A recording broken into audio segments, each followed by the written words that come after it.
as we mentioned earlier, Troy had a very impressive season in 2023, but with that success, change has come.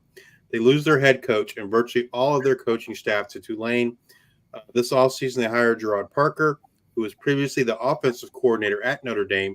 What can you tell us about Coach Parker and what he brings to the table for the Trojans? Ironically, he's very similar to John Summerall personality-wise. They're both very personable people. I've said this many times in the past. I consider John Summerall a friend. The health issues that I've struggled with, he was constantly sending me text messages, checking on me, and still to this day he checks up on me. He's a good dude. Jared Parker is in that same vein. Very personal, but very passionate about football. They both have that in common. They seem to have maybe some kind of recruiting similarities too. John Summerall was very into going after JUCO, which he felt like was a very kind of overlooked in the era of the transfer portal, and Jared Parker has hit that pretty hard too.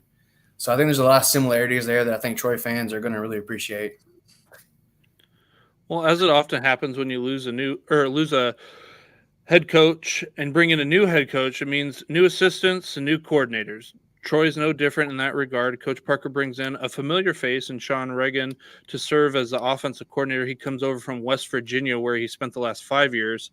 Troy now has an offensive-minded in their head coach and experienced OC. Who's going to end up calling the plays here for Troy in 2024? I believe it would be Sean Reagan. Sean Reagan. Can you describe that type of offense then that Coach Reagan plans on running here at Troy? Yeah, there's something I'm going to probably say a lot is it's really outside of that 3-year span with Chip Lindsey, a lot of synergy between Neil Brown into John Summerall and now into Jared Parker. There's a lot of similarities in terms of a lot of these coaches have worked with Neil Brown. A lot of them have similar philosophies. Obviously, Sean Reagan, like you mentioned, he worked for Neil Brown. They've talked a lot about wanting to be very multiple. I think we'll definitely see Troy spread it out, probably akin to what we saw when Neil Brown was here. They want to run the ball for sure. That's been a big point of emphasis, but I think we'll definitely see them spread it out a lot. They'll go fast, but being multiple is something they've talked about a lot, being able to get into different sets and different formations, which again was very much what Joe Craddock and John Summerall wanted to do as well. All right, let's get to the position where it all starts on offense, and that is the quarterback. They lose last season's starter Gunnar Watson to graduation. However, they return Goose Crowder and Tucker Kilcrease. Crowder is the only one with game experience between the two, but his experience isn't vast by no means. How did that quarterback room look and shape up in the spring? There was 2 quarterbacks. Tucker Kilcrease and Goose were the only quarterbacks during the spring. The only other quarterback on the roster actually left at the very beginning of the spring. So those 2 guys got a ton of work, which you probably 99% of the time wouldn't see between your top 2 quarterbacks in the spring. That probably helped and also hurt a little bit, just hurt-wise in terms of the arm fatigue and things of that nature. But when you got 2 guys that don't have experience, getting them as many reps as possible is big. And especially for someone like Tucker, who's young. Goose is, you guess you could say, maybe young in terms of his eligibility, young in terms of experience, but he's also been in the system at West Virginia for a couple of years, and then at Troy now for a couple of years. They're adding already some new guys to the roster depth wise, which is big, and that's one of the things that Jared Parker was very emphatic that they would be adding in the offseason because it was greatly needed, because you can't go into spring into the fall with 2 quarterbacks. Did one of those guys kind of emerge as the starter or the leader in the room, so to speak, heading into the fall camp? He's been very emphatic that he's not going to name a starter, and probably won't be telling me until the first week of the regular season. But it's Goose for the most part. I mean, the guys seem to kind of point towards that without openly saying it. He's a leader. He has a huge arm. He loves the deep ball. If you go and watch practices for 20 minutes, you're going to see this guy loves the deep ball. Tucker has a ton of things that he does well, especially mobility wise.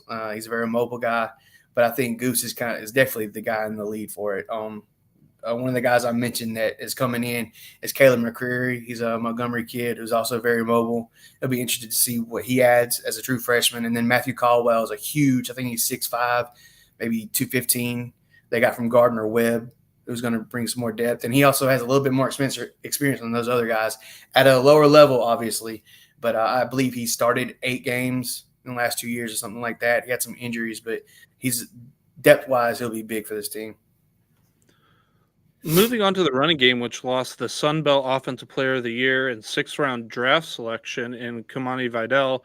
This room is relatively deep, but the guys have been kind of waiting their turn. You have Damian Taylor, Jarvis Williams, Jordan Lovett, and Tay Meadows returning.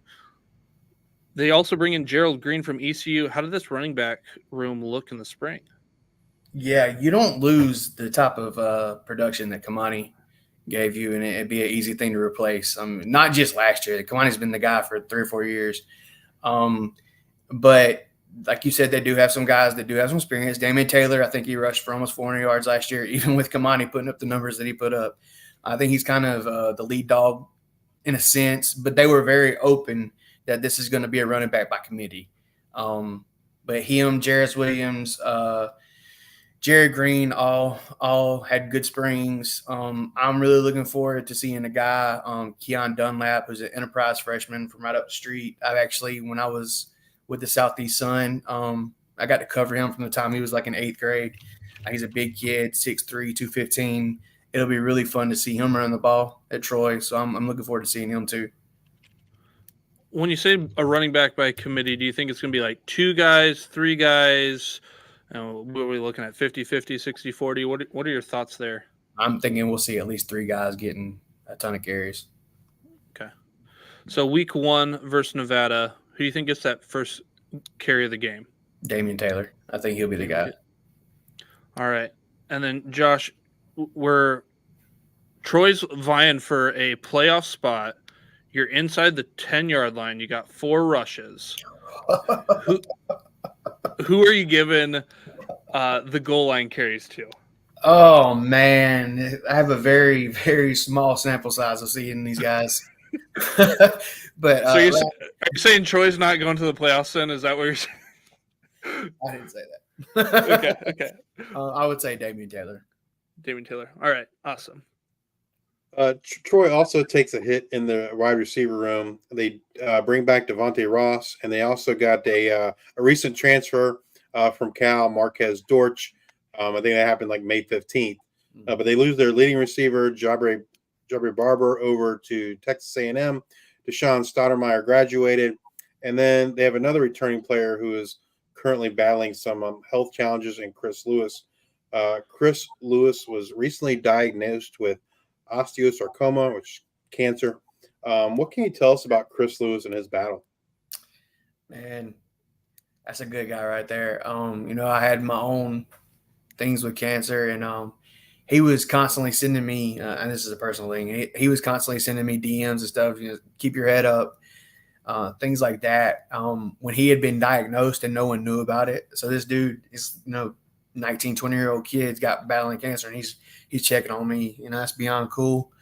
But he had surgery right before the spring game. They got it all. He hopes to come back and play this year. It's obviously, battling chemo and all that kind of stuff, and then having the surgery.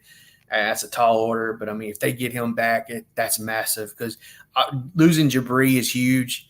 Another good kid, but a great player, and that's 2 years in a row. Troy's lost their leading receiver, Tez Johnson, the year before, and then Jabri last year. But getting Chris Lewis back, who's like the human highlight reel at receiver, that would probably be the biggest thing for this offense for sure. So in lieu of the losses and Lewis's absence, how did that wide receiver room look during the spring? Surprisingly really good. There's a guy that I think is going to surprise a few people. First off, Landon Parker, who's a kid that was a senior last year. And then when I saw him on the practice field, I said, how did you get extra eligibility? But he's another big kid that getting him back is going to be big. Peyton Higgins is another guy that getting him back is big. But Zariah Beeson is the guy that I was talking about, who's is a JUCO transfer, but he started out at Oregon State. He was making plays every practice I was at. I think he scored 3 touchdowns in the spring game. He'll be huge. But Devontae Ross is another guy who also returned kicks. He'll be big. MJ Johnson's another enterprise kid who's really speedy. Reminds me a lot of Jabri. He's another guy that I think that can be big for this offense. So I realize he just made a commitment recently, but what kind of role do you think they see for Marquez Dortch? He's 6 foot, even 175 pounds. Probably in a Jabri role is what I would be thinking, because it kind of seems to have that same body type. Watching a little bit of the tape that I could find of him, he seems to be that speedy type of receiver. Just probably more than anything, man, getting more depth for this group of experience too was big, and especially not knowing with Chris Lewis's, if he'll be able to come back this year. All right, we got a lot of time now between here and week 1 here at the end of May, but if you had to take a guess now, who do you think lines up as the starting wide receivers against Nevada in week 1? If Chris is healthy, he'll be there. He'll be one of the guys for sure. But other than that, Leonard Parker, Devontae Ross, and Zariah Beeson are the guys that I'm kind of zoning in on that. Obviously with Dortch, the new guy, you got to see where he kind of falls into things. But those 3 to me have kind of stood out so far.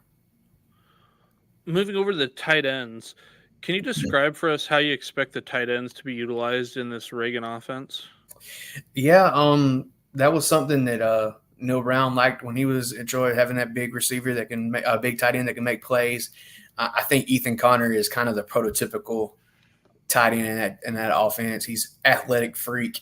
He's another guy that when you go to practice, he's constantly mossing guys, making catches over the top of defenders. I think we'll see him get plenty of reps and plenty of shots down the field too. And then they brought in a Iowa Western Community College transfer in Trey Schwartz, 6'5", 250. How did he look in the spring? Big blocking tight end, which is another thing in this offense we're probably going to see a lot of, especially because there's only technically one fullback on the roster, and when you get into those goal line situations, he's going to be big for the offense. And Brody Dalton, who was a UAB transfer last year. So we were talking before we start recording, and one of the units that took one of the biggest hits this offseason was that offensive line.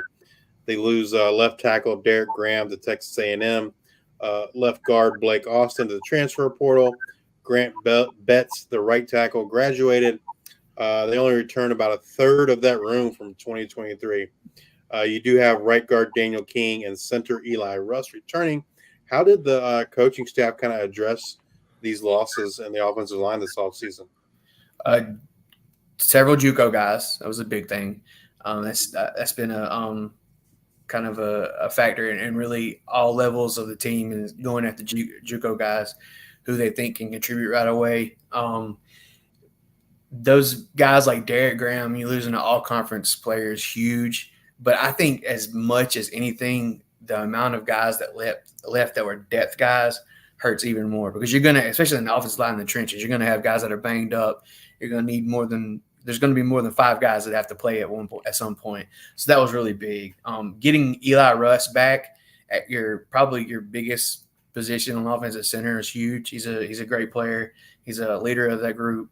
So that was really big for the offensive line to get him back. But it's going to be a lot of turnover on that spot. And I think we saw a lot of shuffling in the spring. We'll probably see a lot of shuffling in that group in the fall as well. Did they kind of gel in the spring? Did they look?